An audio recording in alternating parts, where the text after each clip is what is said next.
Assalamualaikum warahmatullahi wabarakatuh. Perkenalkan, nama saya Indah Nurlayoli. Saya mahasiswi dari Universitas Pelita Bangsa, kelas MA 19C1. Di sini saya akan mempresentasikan sekaligus menjawab soal UAS mengenai mata kuliah Bank dan Lembaga Keuangan. Tugas ini merupakan tugas kelompok, and this is our team. Yang pertama ada saya sendiri, Indah Nurlayoli, dengan NIM 11910787. Yang kedua ada Santi Selvia Tanjung dengan NIM 11910761.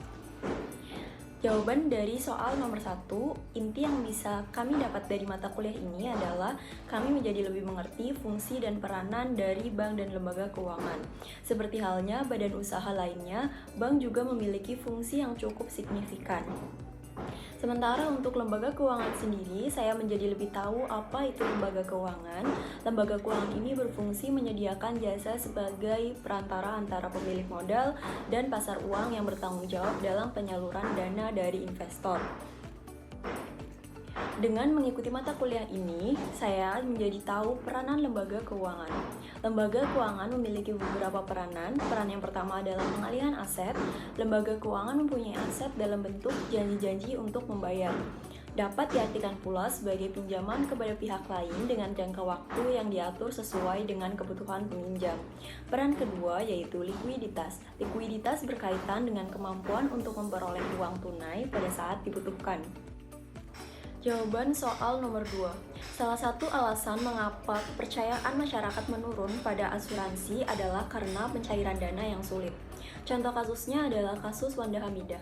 Lantaran hanya ditanggung dengan biaya yang sangat rendah dibanding dengan biaya operasinya, Wanda merasa tertipu dengan asuransi yang digunakannya ini. Walaupun masalah tersebut sudah mencapai titik terang, anggapan bahwa asuransi tidak dapat dipercaya masih melekat di hati masyarakat. Untuk mengatasi masalah tersebut, tahapan yang perlu dilakukan adalah yang pertama, berikan edukasi yang benar kepada calon nasabah dan beri pemahaman kepada mereka asuransi apakah yang memang dibutuhkan. Yang kedua, agen menjelaskan sejelas-jelasnya instrumen yang ada di proposal. Misalnya, untuk rawat inap, nasabah harus tahu berapa lama masa tunggu sejak polis enforce. Apakah bill di-cover sesuai tagihan RS atau ada limit tertentu dan sebagainya. Yang ketiga, pada intinya sampaikan dengan jelas semua informasi agar tidak terjadi kesalahpahaman dan nama baik asuransi dapat tetap terjaga. Jawaban soal nomor 3. Berikut adalah foto saya di Pegadaian Karangsatria Tambun Utara Bekasi setelah melakukan tahapan dari mulai proses peminjaman hingga proses pencairan di Pegadaian. Yang pertama, mendatangi kantor Pegadaian dan mengisi formulir. Formulir gadai ini meliputi informasi data diri seperti nama, alamat lengkap, nomor KTP, tujuan menggadaikan barang, jenis barang yang digadai, dan nilai pinjaman yang diinginkan. Yang kedua, menyerahkan formulir yang telah diisi, KTP, dan barang yang akan digadaikan. Jika telah mengisi formulir, nasabah dapat langsung menyerahkan formulir di loket penaksiran barang gadai. Saat di loket, nasabah juga harus menyerahkan salinan atau fotokopi KTP dan barang yang akan digadaikan. Yang ketiga, pembuatan surat bukti kredit. Dalam surat bukti kredit tercantum informasi tentang identitas nasabah, jenis barang gadai, nilai taksiran, nilai pinjaman, jangka waktu pinjaman, besarnya sewa modal atau bunga, tanggal jatuh tempo, dan tanggal pelelangan barang. Yang keempat, nasabah menerima pinjaman dalam bentuk tunai. Nasabah akan menerima uang pinjaman dalam bentuk tunai. Petugas akan menginformasikan jumlah biaya administrasi yang harus dibayarkan oleh nasabah. Jawaban soal nomor 4. Bursa Efek Indonesia mencatatkan rekor perolehan dana terbesar dari Initial Public Offering atau IPO pada tahun ini. Sejak awal tahun sampai dengan 16 September 2021 telah terkumpul dana sebesar 32,14 triliun yang berasal dari IPO 38 perusahaan. Nilai tersebut merupakan perolehan dana terbesar yang dihimpun perusahaan melalui IPO sejak pemerintah Republik Indonesia mengaktifkan kembali pasar modal pada tahun 1977.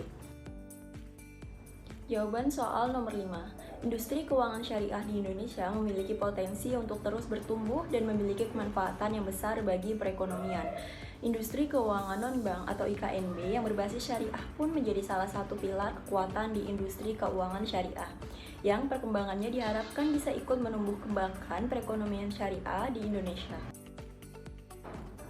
Sebagai langkah untuk mengantisipasi risiko ketidakpastian dari pandemi COVID, OJK menyiapkan langkah kebijakan lanjutan countercyclical untuk lembaga jasa keuangan non-bank yang akan dilakukan sampai dengan April 2023. Beberapa hal yang diatur dalam kebijakan countercyclical IKNB yaitu pelaksanaan penilaian kemampuan dan kepatutan yang lebih fleksibel dan disesuaikan dengan penerapan status PPKM, relaksasi persyaratan pembiayaan modal kerja dengan fasilitas modal usaha, termasuk diantaranya bagi pelaku UMKM, restrukturisasi pinjaman yang disalurkan melalui platform vintage peer-to-peer lending, dan relaksasi terkait ketentuan pelaksanaan valuasi aktuaria oleh dana pensiun pemberi kerja.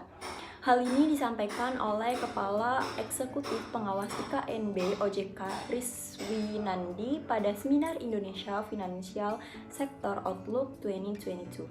Okay, this is the ending of the presentation. Thank you for your time and thank you for watching. Wassalamualaikum warahmatullahi wabarakatuh.